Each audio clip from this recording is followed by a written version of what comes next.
Hello and welcome to the Rock Your Goddess Life podcast. Today we have Cal Newport. Cal is an MIT trained computer scientist and professor at Georgetown University who writes about the intersections of technology, work, and the quest to find depth in an increasingly distracted world.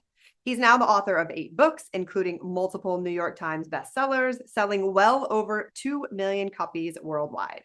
Cal offers a visionary framework for how to live a meaningful life, creating intentionally and reclaiming our attention in the modern world. Welcome, Cal. Well, thanks for having me. It's a pleasure to finally be talking to the better half of the of the Brian Johnson duo. Now we can get serious here. That is awesome. Yeah, and I have yet to meet you in person, but we have talked about you so much in our house. I was reflecting on this of like, I don't know how many times I've said to Brian, well, what does Cal do? What would Cal say? So, and as I was preparing for this, I actually pulled out Brian's philosopher's notes, and my kids are going to like a little co-op thing today. And I was like, we're going to listen to Daddy's philosopher's notes on Cal Newport's Deep Work book. So it Oh, was there we awesome. go. It was great. Excellent. Okay, so I want to start off with a little on your hero's journey, right? So you got your first book deal when you were 21 and you wrote your first book. Like, have you always been interested in kind of like living a meaningful life, depth? Like, tell us about that time and kind of what took you off on this path. I draw it back to my high school years, right? So in my high school years, this was the late 90s. So it was the first dot-com boom, that original one. And I started a business. I was a computer type kid. I was a mix of things. I was a computer geek and an athlete and played in a rock band. I did a lot of things. I defied labels, but I knew computers well. And in that first dot-com boom, because people didn't really understand what the internet was, they assumed it was a good idea to hire 17-year-olds to do technology work. It's like, hey, who knows about this type of technology? The kids do. So I was an entrepreneur in my final years of high school. So that was very formative because I was reading books about entrepreneurs. I was reading books about time management. I was reading books about pursuing goals. I was reading business biography. So I had that sort of mindset heading into college. And that was the mindset that actually got me into writing. I actually saw that first book I wrote, which was a book about how to do well in college. I saw that as an entrepreneurial venture. My whole idea was someone should write a book for college students that reads like a business book instead of writing books for college students that treat them like students, like kids, that talks about your roommate and the kookiness and parties. I took myself seriously. I was an entrepreneur. I was like, I want to write the type of book I'd want to read, which is like, here's how you do well. Like, let's get into tactics. Let's get into details. And so it was actually an entrepreneur friend of mine who convinced me. He was like, look, stop talking about it. Just write it. Let's see what happens. So to me, that's what got this whole thing started, was my early exposure to entrepreneurship. And my first book is almost like a entrepreneurial venture. Hey, what would happen if I wrote a book like this? Mm-hmm. That's so interesting. So you went from, it was more like inspiration. I'm inspired and I'm motivated. It's not like you were like, I'm floundering, which I would never think that you were floundering, but you would be like, I struggled with focus. I struggled with deep work. And so then out of that challenge, I created this. That's not the case. It was more inspiration. Like, I just want to live a great life. Well, yeah, and there's a little bit of challenge. I mean, I will say in college, I had a chip on my shoulder. I felt, I didn't know how. I just felt like I wanted to do something notable, right? Mm-hmm. Like I felt like, okay, I have the capability and the drive. I don't know what it's going to be, but I felt that sort of generic drive towards like I want to do something notable. The actual ideas in that first book came from a little bit of a challenge. So my first year at college, I was a student athlete, and that was really what I was doing. I was rowing crew on the crew team at Dartmouth, and then I developed a congenital heart condition, electrical miswiring thing that just happened. Like, oh, I now have this heart condition which I didn't have before, that made it so I couldn't row. And that threw me into a moment of like, well, what am I going to do now? And the two things I thought about is like writing. Maybe I'll write because I had been a sort of advanced writer growing up, and I want to take my studies more seriously. And so that launched this whole year of experimentation, my sophomore year of college, where I was applying the entrepreneurial mindset to studying and being very systematic. How am I taking notes? What might be better? How am I preparing for a math exam? Did that work or not work? What did work? How would I do it better next time? So I was running all these experiments about what's like the actual best way to be a student, those turned out to be really successful. So my grade point average just pegged up after that. And my sophomore, junior, and senior years, it was 4.0s every quarter except for 1A minus on my senior spring. And that was, so that's out of that minor hardship came the content idea for my first book, because I had this experience of like, oh, if you treat college like a job, it's really not so hard. If you're systematic about how you study, you could do really well. And so that's where that idea came out of. But yeah, that initial hardship was a big one, because I was like, oh, that's what I'm going to do. This is my group. I'm going to be an athlete. It's great. You have a big group of friends. You get to travel around and fly across the country and, you know, be in the NCAA. Like, this is going to be great. And then when that went away, I had to refigure pretty quickly. Fascinating. So you completely, like, you were an athlete and then you stopped. Like, it was like the heart condition made you stop. Yeah, basically. I mean, what happened was is they said you can take beta blockers that will prevent the electrical misfiring. The problem is beta blockers drop your max heart rate by about 20%, which is good if you're a classical musician and you want to not be nervous on stage. Yeah. But reducing your max heart rate by 20% is terrible if you're in a lactic sport like rowing. And so what happened was I could still row if I took the beta blockers, but I was literally 20% worse. Like, you could measure the watt output was down by 20%. And so I fell out of the top boat and I fell into the second boat, and it was just too frustrating. It was like, okay, you can compete, but you have to take a drug that makes you worse at the sport. And I was like, this doesn't make sense, right? So I tried for a while. I finished out the season in the second boat, and I said this was just too frustrating to have a self-imposed physical handicap on a sport where it's all about, you know, pushing yourself to your extreme. So I tried for a little bit, but by the end of that year, I said, this doesn't make sense. I can't keep doing this. Yeah. Oh, fascinating. I love that. I love hearing, I was an athlete in college as well. So it's just interesting. That was like a pivotal time for me of like switching into like the work I'm doing now. I knew that I wanted to be doing it then. You know, Oh, it's just interesting. fascinating to see like that pivot actually paved the way for your hero's journey of who you are right now, right? I see it's the call to action, right? That was the call to adventure. Mhm. Was this isn't going to work anymore. I'm adrift. My grades were fine, not great, and I still had the chip on my shoulder.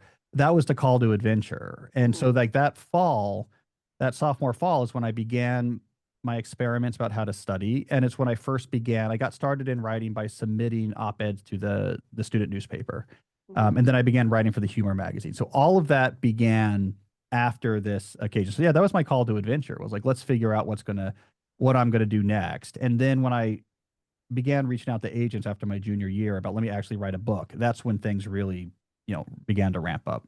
Mhm. Okay. So then you wrote those two books young, as you were younger, and then kind of deep work. I feel like it was like a pivotal book for you, right? Of like Yeah. getting out into the world. Talk to us about how and why you created deep work. All right, so here's the pivot. I'm a grad student now. My first book comes out. I write it my senior year. Comes out right after I graduate. I immediately write a second book, also for students. That comes out the next year. I take a couple years to improve my craft, and I publish a transition book in 2009, which was aimed at students, but the style was a like Gladwell style idea book. So this was really like me. I was trying to improve my craft. I made a pivotal decision as my grad school years were winding down, and I still have the notes from this. I have the notebooks where I took these notes, where I had to make this decision. Do I leave the space of student advice? Right? Because I was doing well there. These three books I'd written for students were, you know, they were good. And I had been a very successful student. And so I was the right person to be writing them. I was becoming like an authority in that field. My blog and newsletter was focused just on students. It was called Study Hacks. That was successful. And so I could have written that, right? That was the decision. I could just remain the top guy in student advice, even as I got older. And I remember grappling with, yeah, but there's only so big you can get. There's only so much impact you can get. The art is a little bit constrained, right? You can only push your writing craft so much if you're writing for students. And I really had the debate, do I want to try to generalize to broader audiences? And I went back and forth, and I had all these pros and cons about, well, here would be the advantage, like it's a chance to actually be a much bigger writer. But then the fear was like, but no one knows me in that space, you know, and it might not work at all. And why would I leave a space where I could write books here, you know, forever, and they're happy to publish them? And so I finally decided, okay, I'm going to transition into the space of writing idea books, nonfiction, hardcover, general audience books. Mhm. The way I did it is I said, I'm going to have a transition book. And it was the book So Good They Can't Ignore You, which came out in 2012. It was my first hardcover idea book. and it was about career advice. It's like, well, this is a good transition. I've been writing for students, so now I'm going to write a book about, how do you find passion in your work? And it was a contrarian book that was arguing that the advice follow your passion has things backwards. Passion actually comes later as you get better at things and take control of your life. But it kind of made sense. If you had followed me as a student writer, you could, as a young adult, after you graduated, read this book. So that was my transition. That was 2012.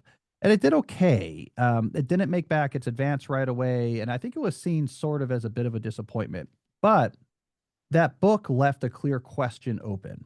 So that book was about career advice, but my answer was, in part, if you really want to love your career, get really good at something first. And so it opened up this question of, well, how do you get really good at something?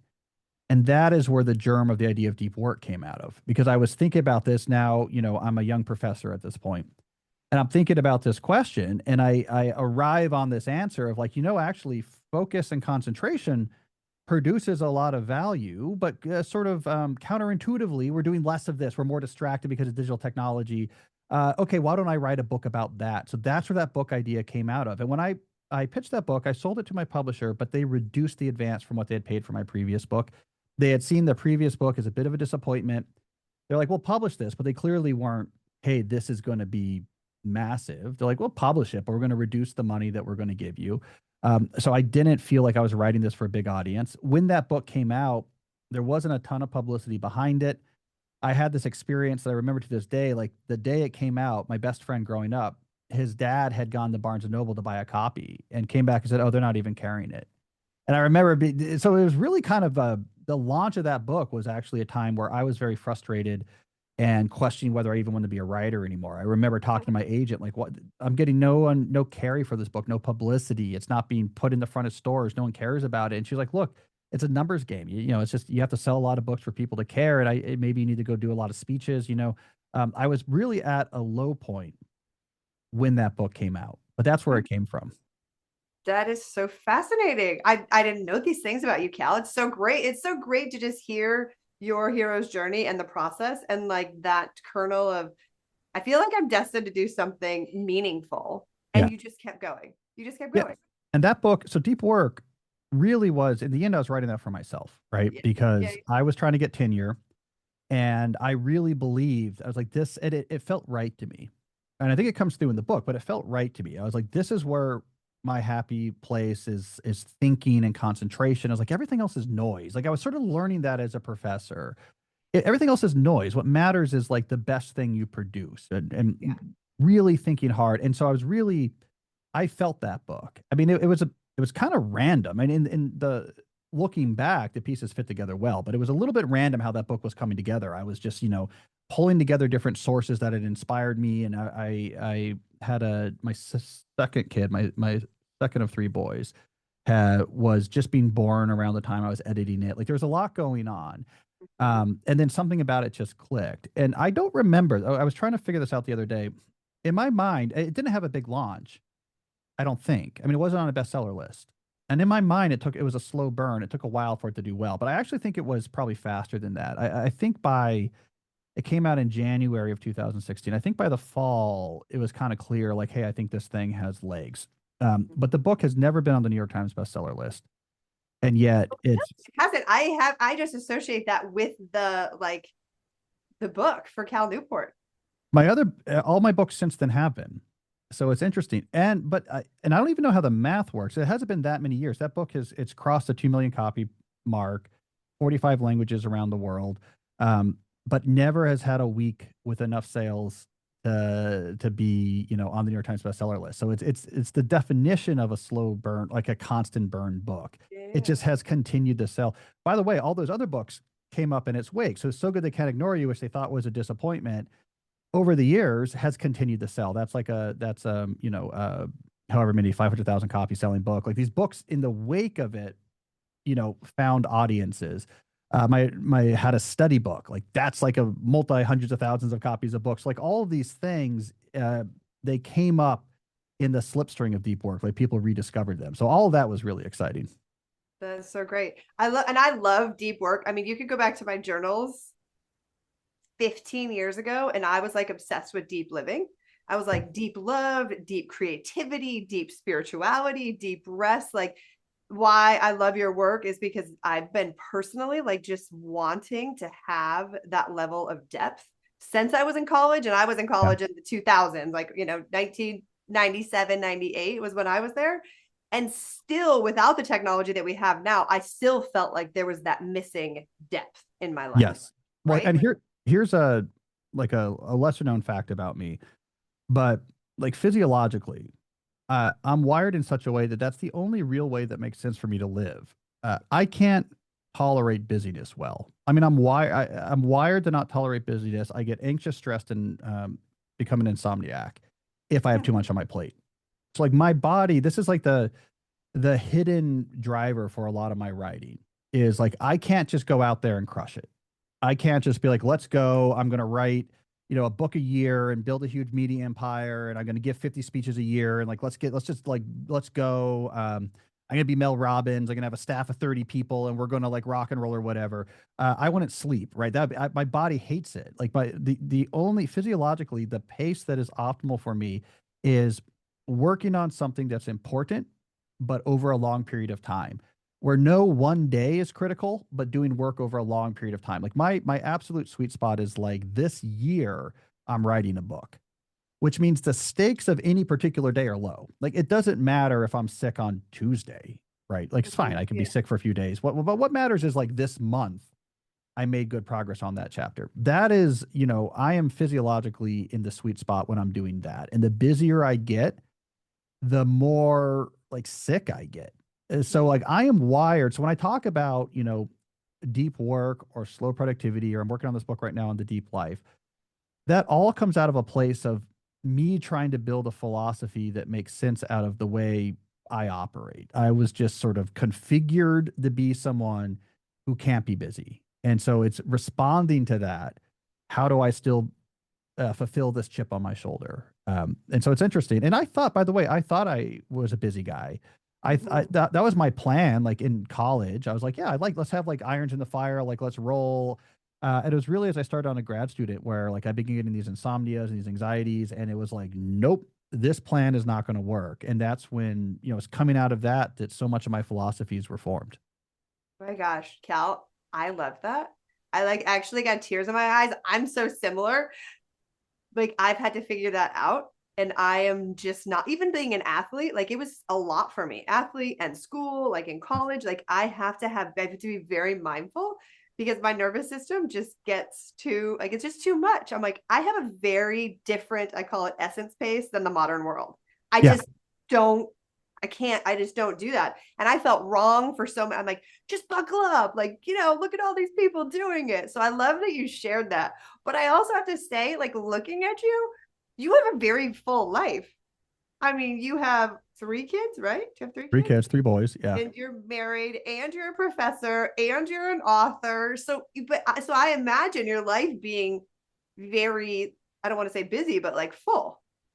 So it's requires a lot of effort to try to keep it reasonable.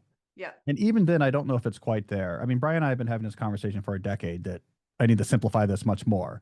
But what I try to do, for example, okay, so let's look at my professorship. I have shifted it over the years. I'm a computer scientist, and I was trained traditionally to do a traditional algorithm theory, a traditional type of computer scientist. And I would write these books, but like really in the background. And because I wasn't a famous writer yet, so like I would take years to write these books. It was sort of like a deep work I wrote over many years, and it's something I was working on. But then once the books got more successful, I was like, I can't actually be an active writer and be writing grants and all these papers. And so at my university, they began an initiative on digital ethics. I was like, well, wait a second. All of my recent books are really about technology, its impact, and then how to respond to it as an individual. And so I've shifted over to that. I helped start up this Center for Digital Ethics, and we created a new major that combines computer science with ethics. It's the first in the country to really fully do that. And I just declared, like, okay, the writing I do, that is what I'm focusing on right now is my intellectual output. I am not doing unrelated computer science. I'm writing about technology and its impact, and it might be an academic paper this month, and it might be a New Yorker piece, or it might be one of these books. But the writing I'm doing is all aimed at the same thing. So like that sort of helped. Mm-hmm. So that's good. And so now that's more simple. And it's hard because I have to say, like, I'm not supervising students anymore. I'm not taking on grants. Like, we have merit reviews and you get like points in different categories. And I had to see like the research points were going to fall down. I said, that's really important. I need to simplify what I'm doing. For my podcast, I had to say, I'm going to have, at first it was a half day rule, and now I'm trying to build it to a studio day rule, but it stays within a confine. That's the only time I'm allowed to think or do this. And then I can have a day that I dedicate to like my newsletter and my podcast. And then I don't think about the other days. And so I have to have a way that it all makes sense. And so like a rhythm where I write in the morning, then I do professor stuff, but one day a week is just a podcast like that, that I can kind of get my arms around.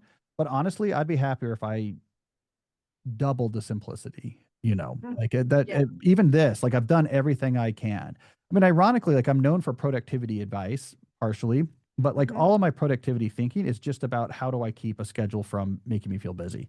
It is all just me trying to figure out like how can I do these things. I did the math the other day. I spend 9 to 10 hours a week just engaged in coaching involving my various kids or whatever. So that's really time consuming. Oh, wow. So now I feel like, okay, I want my work to be in a very confined thing. And then I want to spend as much time as possible outside of work with my kids and community. And like, that's okay to me. I'm okay being busy with life outside of work. But busy in work where the stakes are high, that doesn't work as well. So I don't know. I'm still working on it. I mean, obviously my ideal would really probably be just like I spend a couple years writing the books and one day a week I'm doing my podcast. Like that's probably physiologically, that's probably where I should be. Yeah. No, that's so interesting. I love your 4 phases of deep work. When I was, thinking about it, and Brian, I talked about it with the kids. I said to my son this morning, I'm like, really, my nervous system and the way that I'm wired would be monastic. Yeah. Or bimodal, right? Of like, I am like all in. Like I can go to a 10-day silent meditation retreat, and that is like the best thing for me. I love it, like, but that's not how my life is. I'm a homeschooling mom. I also work from home. Like it's just so coach me, Cal. How do I create more of a life that's more systematic like you? Because I feel like I'm in more of a journalistic, rhythmic maybe mode. But how do we do that? Like create more simplicity, less chaos, even in a really full life. I mean, in a sense, this is what my most recent book, Slow Productivity, is about. Okay, It was like, I've read all the books. Well, Digital Minimalism, Deep Living, and I just started Slow Productivity. So I have not finished that one yet. So it was me grappling with this issue. Like, okay, so now I have a life where, my main economic output is built around deep work and really like preserving time to like think deeply. But I have like lots of other things going on, and how do I make this all reasonable? And so that's a lot of what Slow Productivity was about. And some of the ideas that came out of that was take more time. So like with projects or this or that, like this can just take more time. I'm going to work on this slowly over 2 years, as opposed to like trying to bang this out in the next 3 months by just, putting in the hour. So like that was important. Reducing concurrency was a big idea that came out of there. Right. So there's an idea of like you could call it accomplishment stacking, where if you're working on one big thing at a time and kind of finishing them, over time you finish multiple things. They stack on top of each other. And then when someone looks back at that, they imagine you're doing all these things at the same time. But you weren't. Like there was a season where you were working on this, and then like another season where you're working on that. And so I really had to come to grips with like, that's okay. If it's like I'm trying to write a book, to say I'm not doing any like other articles. I'm putting like the New Yorker on a hold. I'm like, that's just a season of just working on this. And then there's another season where I want to write about AI. Like there's a lot of stuff happening and I want to try to do a bunch of articles. Like, but if that's what I'm doing, maybe I'm just doing that for a while, and then we'll see where that goes. So slowing things down, taking your time, making things sequential. So you're not trying to do lots of things concurrently. There's lots of negative side effects that happen from concurrency. The biggest issue being that when you're working on something that's meaningful, it is also going to bring with it administrative overhead, right? Like the emails, the meetings, the what have you. And that's kind of like a fixed cost. So if you're working on too many meaningful things, even if you say, I have enough time in my schedule for doing the actual work, I can see when, I'm going to do the writing in the morning and I'm going to work on this podcast in the afternoon, the administrative overhead adds up. Like that has nowhere to go. That has to be in your day. And so if you stack enough things, you're doing enough things concurrently, you get to this tipping point where so much of your day now is keeping up with the fixed overhead cost that now it's taken away from your ability to do the actual work. And that's when you get in that cycle of like busyness and exhaustion and frustration where nothing is really getting done and you feel like you're running around all the time. So if you slow down and just do one of them first, the administrative overhead of one thing is easily manageable. Oh, I have like one meeting this week and a couple emails. Now you can really do that thing well, and it's not going to take as long to finish. And then you can do the next thing. So there's a lot of advantages to reducing concurrency, doing things one after another. And then the other idea that came out of there is being really careful about these sort of the small things, the administrative, the shallow tasks that can really rip out the shreds of your schedule and make it difficult to do other things. So really thinking hard about, I'm willing to go to big lengths to reduce the number of small things that are pulling at my attention. And it could be about communication protocols. It could be about outsourcing things. It could be about, I'm going to take these type of projects off my plate because the administrative load compared to the positive output is out of whack. So now I think a lot about those things. So like slowing down, reducing concurrency, being careful about like the small things that pull at your time and really treating those as something I want to be careful about. All of that helps. Yeah, I would imagine there's a collective deep breath. Yeah. Just hearing you talk about that. Like, I think so many people, and I would put myself, although I'm very committed to this, but it's not easy to do in the modern world, as you know, and you're right about. Like those things do add up. But I think so many people just feel so busy all the time. Yeah. And then you add in the digital inputs where digital minimalism comes in, right? Like, Yep. we did not have this 100 years ago. I mean, I don't know, 50 years ago. And it's a whole new way of being in the world that we're just getting paper cut.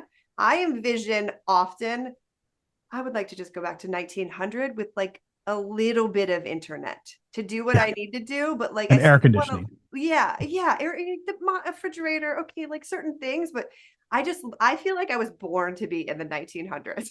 I think Well, I was supposed to just be like that. here's what I always think about. Like my grandfather was a professor like I am. He Mhm. never owned a computer during his professional career. He got his first computer after he retired. I helped him set it up.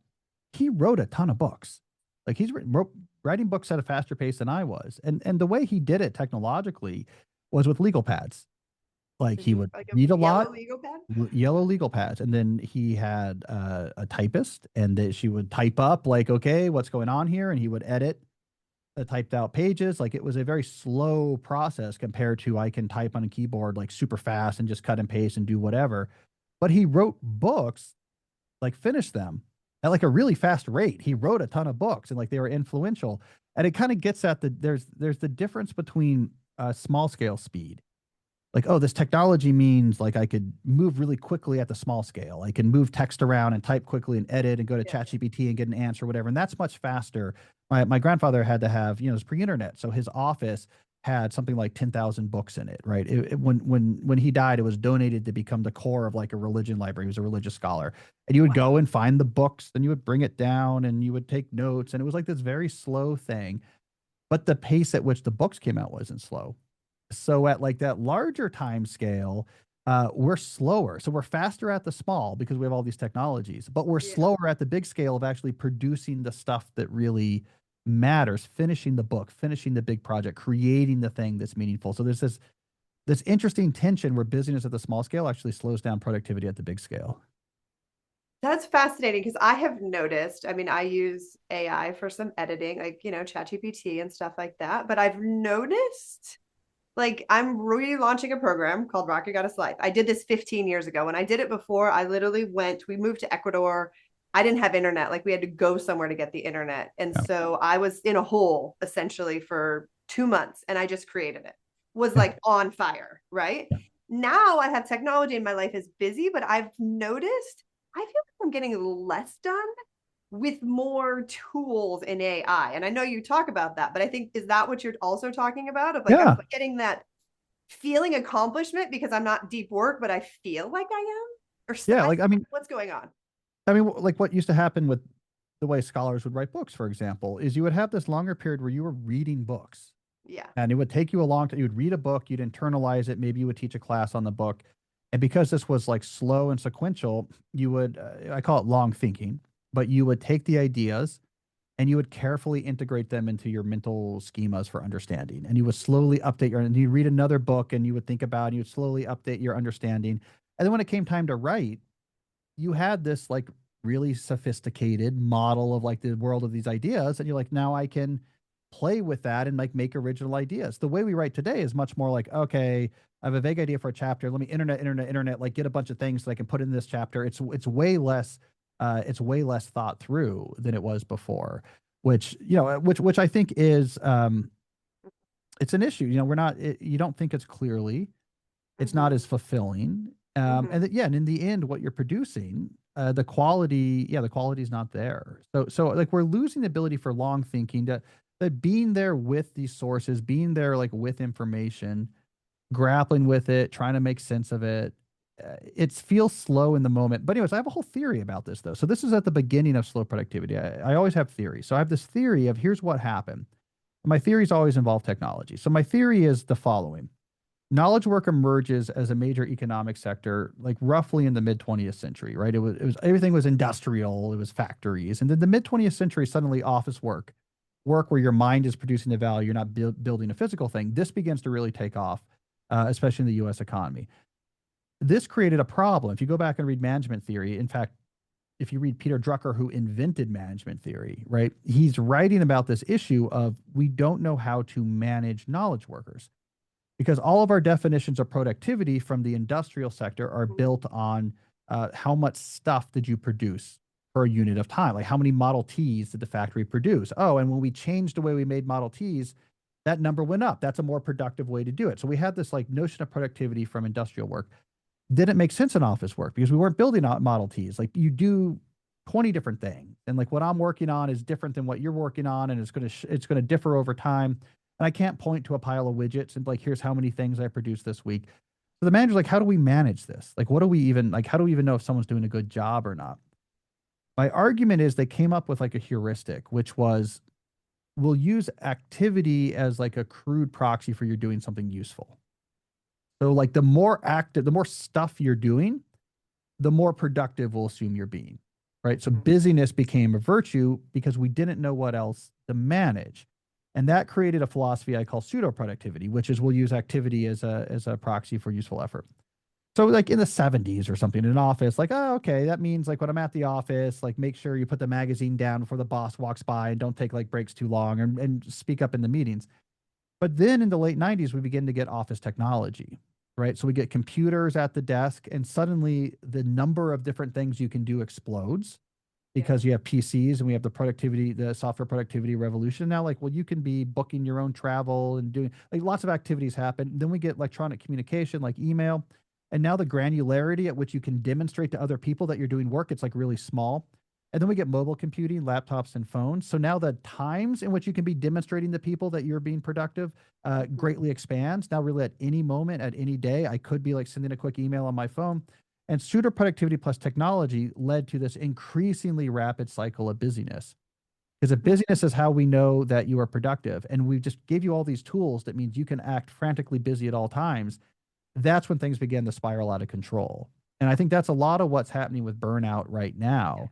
Is we never really figured out what productive meant, and our heuristic doesn't play nicely with a world of laptops and smartphones and email and Slack.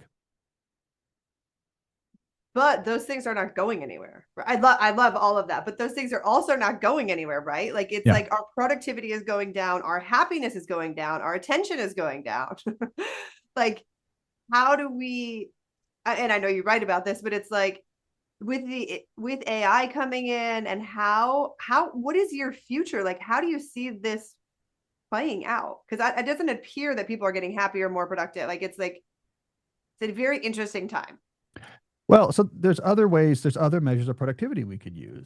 And I have some optimism that knowledge work can evolve away from this for a very simple reason. This way we work now doesn't produce value very well, right? So we often mistake this, right? Like because we when it comes to thinking about labor relations, we're very tied to sort of early 20th century like labor politics, where there are an antagonistic relationship between the managers and the worker, the owners of the factory and the factory workers. So we like to imagine we're very busy and exhausted. This must be just because we're being exploited. And like this must be to the advantage of someone else. And if that's the case, it's a really hard situation. If my exhaustion and busyness means the company makes more money, now this is like we have labor strife, right? This is what the whole story of like factory labor, but it's actually not the case. The exhaustion and busyness is bad for everybody. It makes the individuals exhausted. It's also a terrible way to produce value using human brains. A human brain that has to jump between an email and Slack once every 6 minutes and is having on average 4 to 5 hours of online meetings a day is a brain that you're not getting a very good return on. You can't create a lot of original value when you're constantly switching contexts and having to communicate all day. So the way we're working just doesn't work well for anyone. So that gives me confidence that like it's possible to move to a better way of working, but it's proven to be really hard. Deep work is coming up on its 10-year anniversary. Everyone's heard of it, but like few companies have actually changed. It's very difficult to change, but I do think it's possible. And I think at the heart of this is shifting towards another notion of productivity, which is based on the quality of what you produce. Mhm. What are you producing? How good is it? Like, let's actually try to quantify like, oh, this thing you produced, this is very valuable. I don't really care how quickly you answer emails or if you're on a lot of Zoom meetings or whatever. What I care about is this thing you're producing is really valuable. How you produce it is less important to me. I think that is going to be really important. The other revolution I think we need is introducing neuroscience and psychology into thinking about productivity. We treat the human brain like a black box. Just give it things to do and it does it. So give it more things to do, it'll do more things. But that's not the way that the gray matter inside our skull actually works. And in fact, the psychology and neuroscience of our brain says if you ask a brain to shift back and forth between a lot of different things, it can't do that well. And then the brain functions poorly. And so if we actually brought like the way the brain operates into how we thought about work, we would start saying things like, you checking email once every 6 minutes is a disaster. We have to fix that. I don't care if it's hard. We cannot tolerate that being the case because that's like in my factory, me paying millions of dollars for a really expensive piece of equipment, but I'm running it with the wrong settings and it's like operating at a fraction of its capability. I'd be like, no, let's figure out how to actually run this machine well. So I think if we bring the reality of how the human brain works into our thinking about actually doing work, we would begin to realize like, oh, that what we're doing is not producing more value. We're running the brain with the wrong settings. We're exhausting it. We're producing low value. So I do think there's room for improvement, but I have been writing about this for a long time and have been frustrated by how slow that improvement actually comes. It is just really difficult to change the way that we work. And it's not surprising, like all of the major revolutions in industrial manufacturing took a really long time. They took decades, even though they were obvious in retrospect. It's really hard to change how industries function, but I really think knowledge work in general needs to. Mhm. And then this is just kind of a random question because knowledge work, right? There's the creators, the thinkers, and what about people who it is their job to do that, right? Like nurses or hospitality or somebody who does customer service, like there is that. Do they then kind of in their off time they need to focus more on the deep work or how do you view that? Well, so I mean, let's separate deep work from just the optimal way of like producing, think about just knowledge work in general. So, what deep work is good for is if you are trying to produce original value using your brain. So, I'm Mm-hmm. going to produce something new that has economic value using my brain. Okay. Deep work theory says focusing on it without distractions will produce much better stuff much quicker than trying to do that while also context switching back and forth between a lot of different things. So if there's something you need to produce that is cognitively demanding, the best way to do it, the best environment is without distraction and just focusing on that one thing.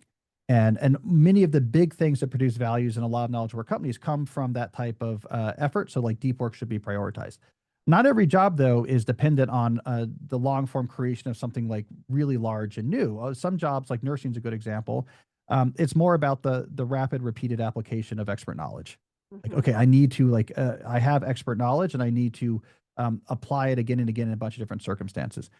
In those type of jobs, though, some of these other factors really matter, and we need to think about them. So, like the way our brain works, like I was just talking about, that's really relevant to nursing. Like nurses will tell you that there's been technological innovations with EMRs, with electronic medical records, that actually causes them to have to do a lot more sort of switching back and forth between the patient at hand, where their knowledge has the most value, Mm-hmm. and sort of administrative entering of information back and forth. And that switching back and forth makes them worse at the original thing.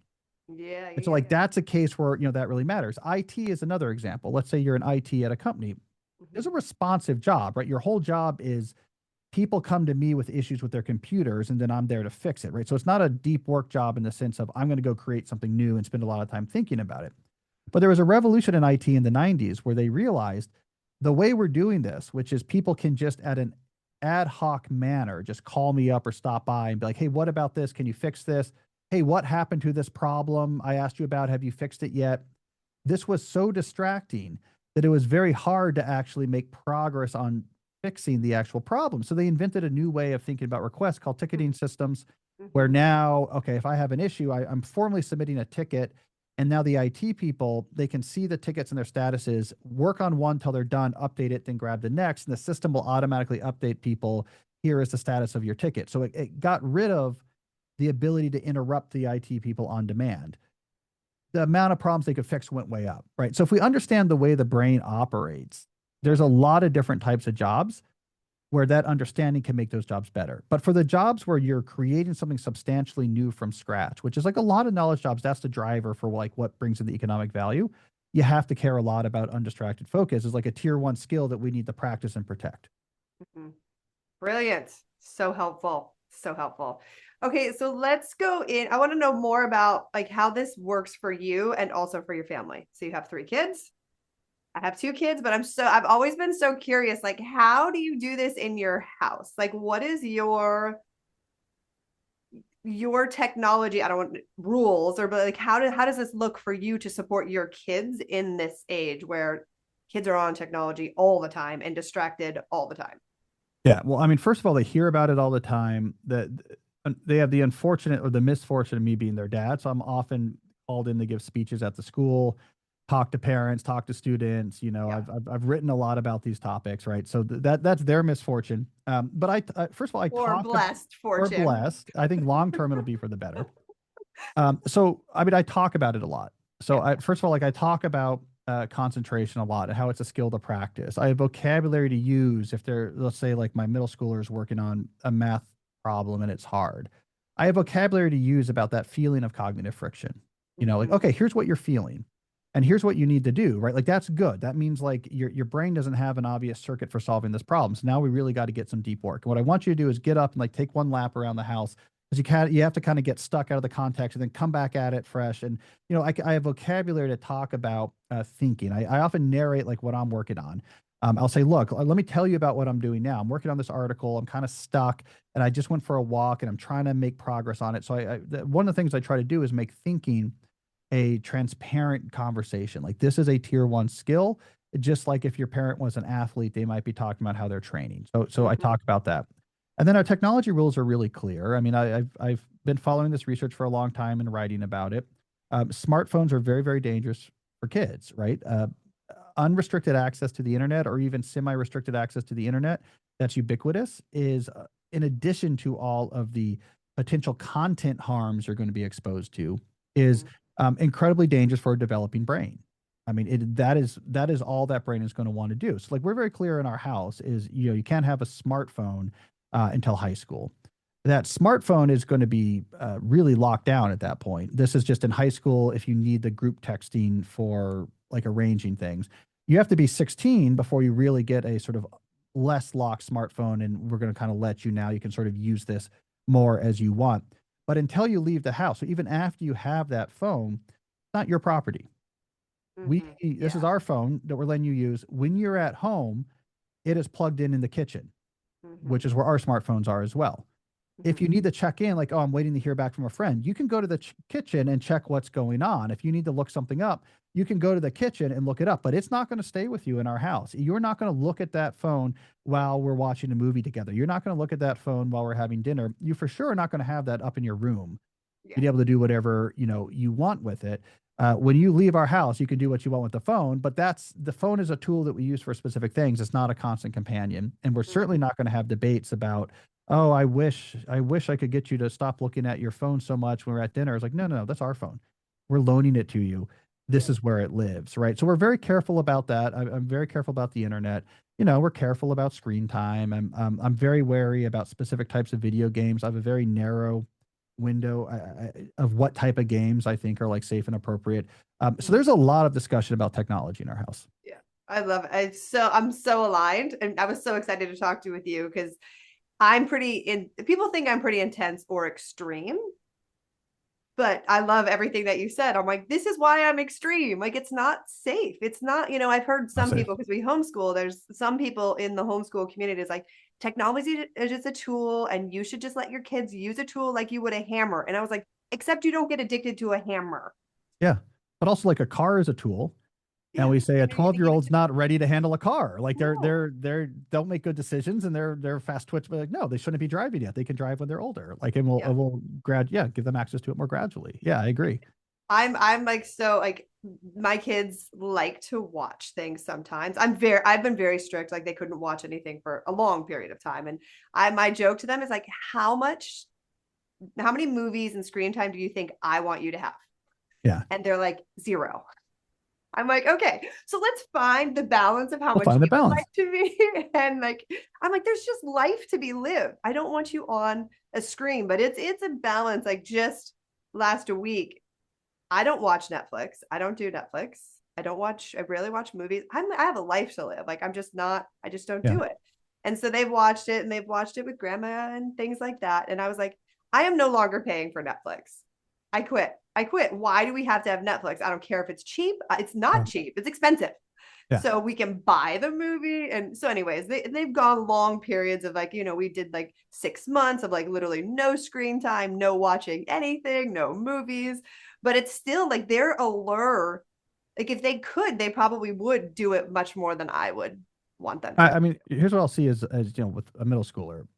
Every one of those kids in his circle that were given a phone, of Mm-hmm. course, all they do is look at that phone. Yeah. Like, of course. Like, what do you imagine is going to happen if you give a 12 or a 13-year-old that device? It's like that is all they want to do. Mm-hmm. So yeah, I'm with you I mean, I think in the future we're going to look back and be like, oh, of course that was dumb. Like, why were we giving 12-year-olds unrestricted access to like both addictive content and like exposure to child exploitation, pornography, like all addictive games, and just putting that all in their pocket and saying this is yours, but like it's good for you to learn about technology. Yeah. I don't know. It's like saying, look, you got to learn about smoking and gambling at some point. So let me put the 12-year-old in a casino with a pack of cigarettes and like a bunch of tokens for the slot machines. Like we want to do that.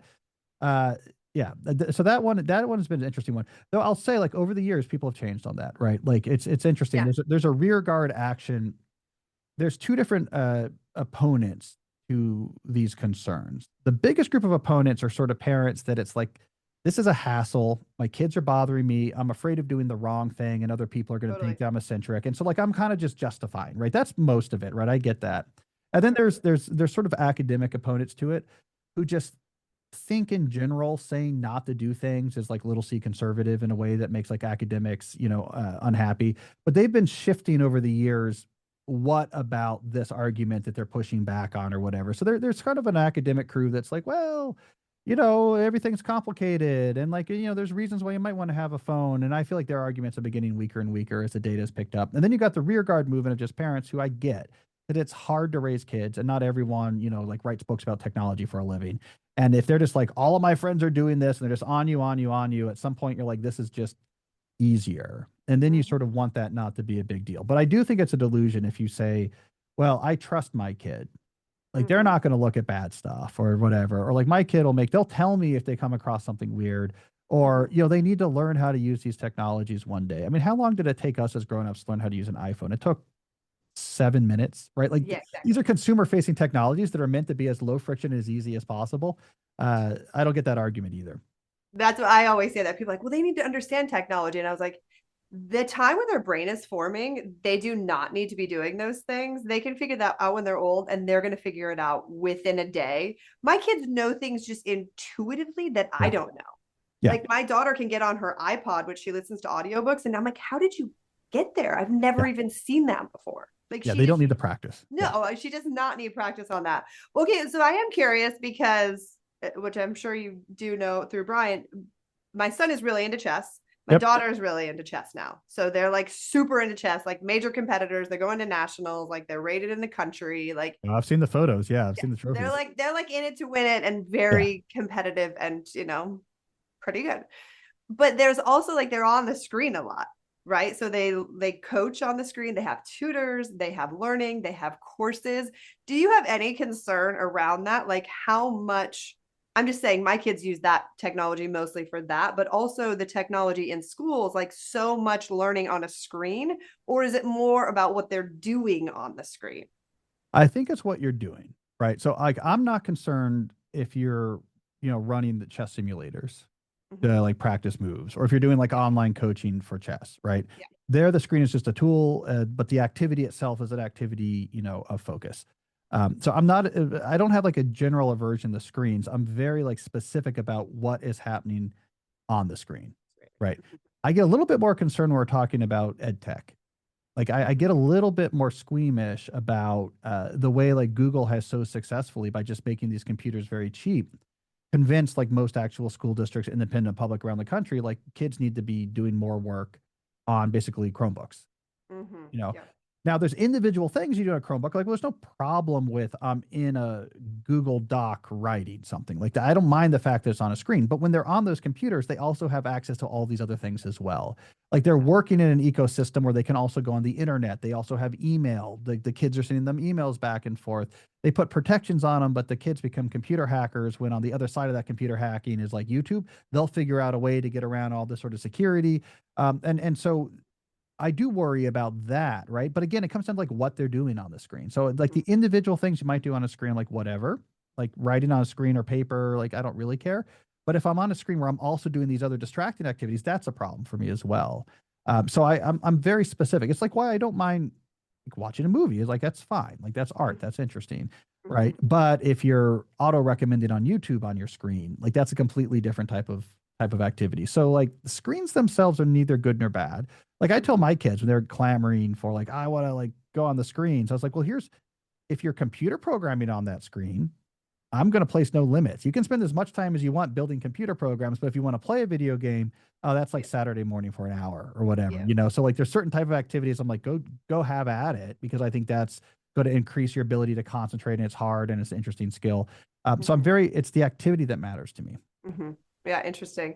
That's super helpful. I also find it interesting on the technology or like the apps and stuff. Like I'm just kind of old fashioned. Like we have like an actual reading tutor who helps the kids. Like I like analog. Yeah. I appreciate technology, but I know you have also written about the analog.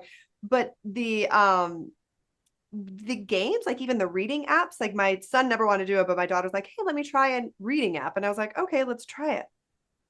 I have tried like 8 of them.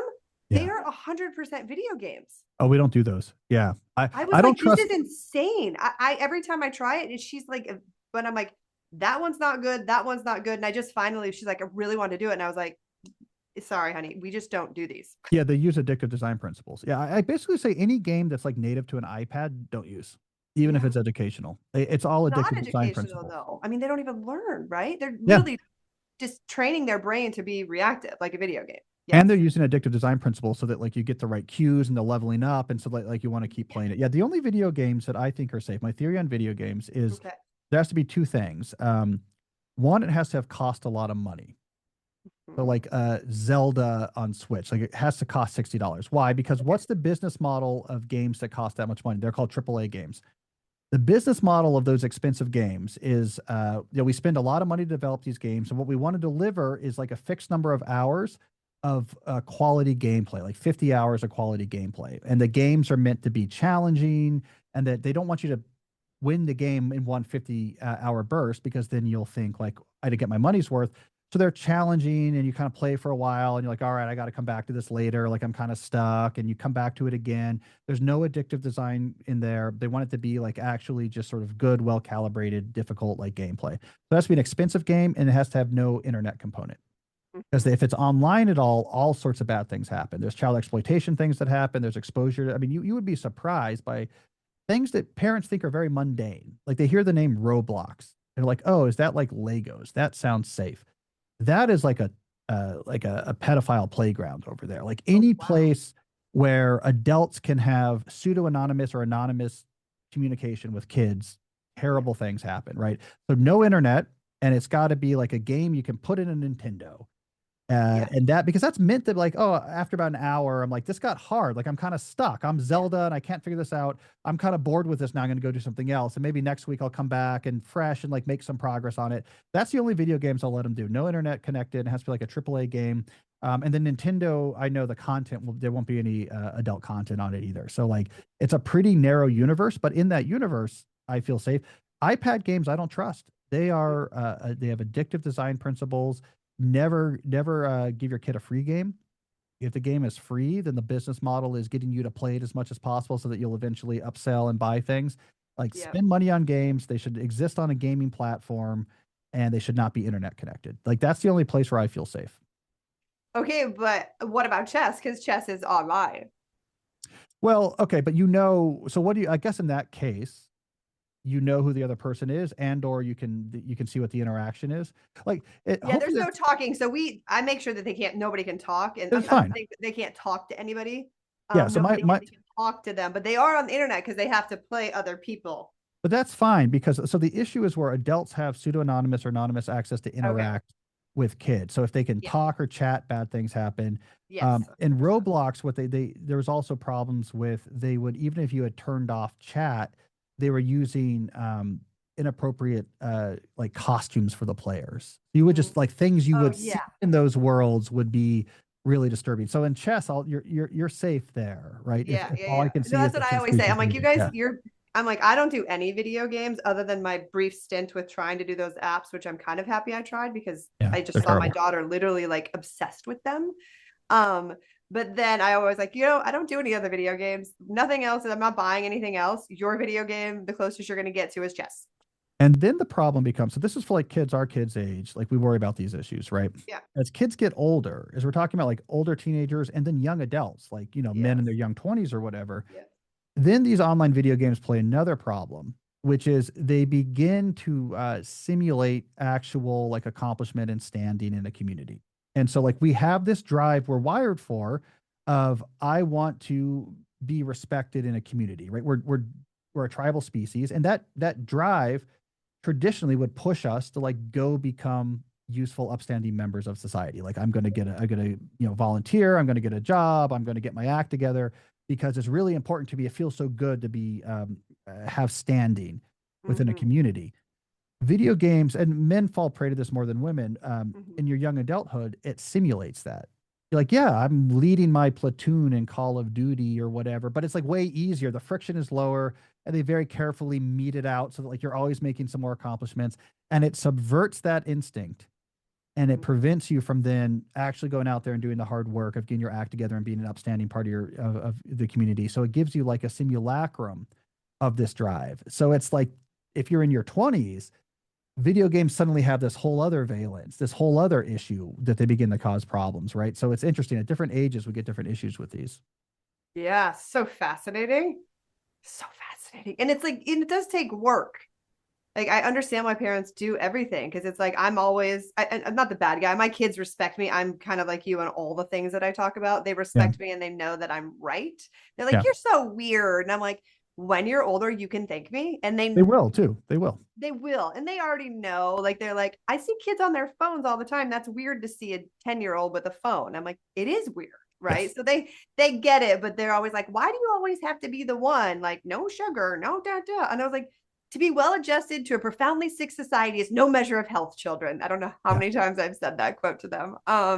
So anyways, so great. So last question, if you like all the stuff that you've done, if you could have your kids, I'm just going to use your kids because you're talking about your kids, take on your teachings, like what do you want like your legacy to be for your children moving Well, as they move into adulthood?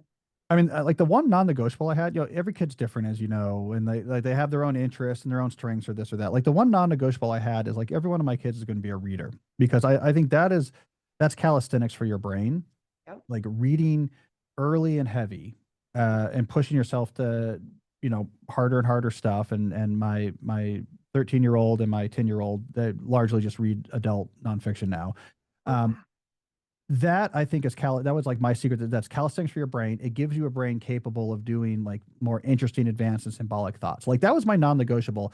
What you do with that is like that's up to you, your interest and like sort of where you head. But I really want them to understand the value of the life of the mind, which means like developing a mind that can take in and process information, notice things. I'm always on about life of the mind. Like my son in particular, my older son is really he gets frustrated about this because he'll just like ask some question and I'm like, wait, you should have had the answer to that. Let's think about, let me tell you like the clues I was noticing in the environment here. Like this person said that, but they were probably upset at this and that's happening over here. And like, you got to be noticing and thinking and taking in the world and processing it.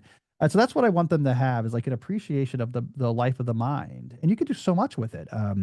Art and music and creativity, or you can do writing and affect the world of ideas, or you could be, in the legal world or something like this, like I can understand and make like really interesting arguments or can define it, like whatever it is, it's going to give you a lot of options, but you have to take care of the brain. So that's the thing. That's my non-negotiable. I'm And is working on, that reading books? What yes. about audiobooks? Or is it only They don't have the reading books? devices. They don't have the devices to listen to audiobooks. So like So your kids that, don't listen to audiobooks? no, they don't have that way of doing it. Yeah. So Like you wouldn't give them an iPod? it's too complicated because they're not supported anymore. I You know, know, we just have old ones. I know. We thought about that. No, we don't. We just actually got from my middle kid who's very musical. Sony makes like an old school MP3 player. No, but you Oh, have to get unprotected MP3s. Like so, but we can rip his CDs. We bought a CD player. So they yeah. all have old fashioned boom boxes. So they can like go in their rooms and listen to CDs. So we Yeah. could rip it like 2001 style, Yeah. or Amazon. You can buy albums unprotected MP3s, and he has this like special purpose device where you can like you drag them on. It's just like the original iPod. Oh my. Which, yeah, it's really Yeah, yeah, cool. yeah. Yeah, That is but so awesome. no books, and I just keep and the way to make them the readers, it just required a lot of work of like I just really had to get to know exactly where they were and what was going to maximally catch their attention. And then I would find like okay, this boom, boom, boom. Then they go through this series. And they're like, okay, now where are they now? It was all a matching game. Like it had to be something they were super excited about reading. Then they would read it. And so like it required a lot of work to get them continuing to advance, because if you just say like read this book, read The Catcher in the Rye, it's good for you. Like that doesn't go anywhere. You have to Yeah. find at each level something they're really excited in, and then like keep feeding it to them. I tell them I have an unlimited book budget. I will always buy you books. Yeah. 100%. Yeah. Yeah, yeah. So that's my Interesting. Okay. Well, that's inspiring me because my kids mostly they love audiobooks. yeah, Emerson's like, I use my brain for chess and then I listen to audiobooks. But yeah. I'm always like, I think you should read more books. Well, the chess is helping the life of the mind too, right? Because now you're like super focusing and learning about how to move your mind's eye and like whatever. It's getting somewhere similar. But I always tell them like, look, I make a living manipulating words and thinking, Yeah. and it's like it's not a bad living if you can do it. So I try No. to model that for 'em. At least I wanted them all to have the opportunity of considering that. Yeah, beautiful. Amazing. Well, Cal, this has been so much fun. I really appreciate you. Thank you for all of your work and so great to hear more about your hero's journey story and your family and you're truly iconoclastic. So grateful for you. And like I said at the beginning, we say a lot of stuff about you at the house. Like, what would Cal say? And so people know about you. I'm like the boogeyman of the Yeah. household, the Johnson household. No, Like, oh all no. good. I Well, always thanks. use it as a reference because I'm like, see, there's other weird people. Look There at we me. go. Like, he's weird too, in the best possible way. There's two of us. Yeah. Yeah. And John Height. There's three of us. There Yeah, we go. yeah, exactly. I love John Height. Yeah. Amazing. All right. Well, Well, thank you, Cal. yeah, thanks for having me. Great conversation. Yeah, lots of love.